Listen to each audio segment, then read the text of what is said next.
আপনাদের কাছে একটা কথা না বলে পাচ্ছি না, আহলে সুন্নাত ওয়াল জামাতের আকাশের উপর মারাত্মক কারণে, অনেক বড় কারণে আজকে অনেক সুন্নিদের উপর বড় জুলুম চলছে। আজকে সুন্নিদের নামে যে একের পর এক মামলা দেওয়া শুরু করলো, আমি বলে দিচ্ছি, হামলা আর মামলা করে সুন্নি জনতাকে স্তব্ধ করা যাবে না।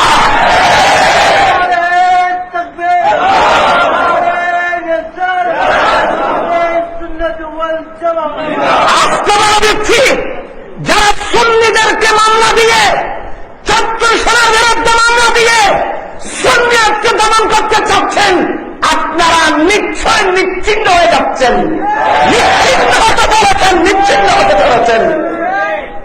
আপনারা নিজেরাই প্রমাণ করছেন। হ্যাঁ, পুলিশ দিয়ে তারপরে র্যাব দিয়ে যে ওয়াহাবি মৌলবীদের ওয়াজ করাচ্ছেন, আপনারা নিজেরাই প্রমাণ করেছেন। 300-400 পুলিশ, 300-400 পুলিশ এবং র্যাব দিয়ে মাহফিল করাচ্ছেন, আপনারা নিজেরাই প্রমাণ করেছেন আপনাদের জনসমর্থন নাই। নিজেরা প্রমাণ করছেন যে আমরা জনশূন্য হতে চলেছি।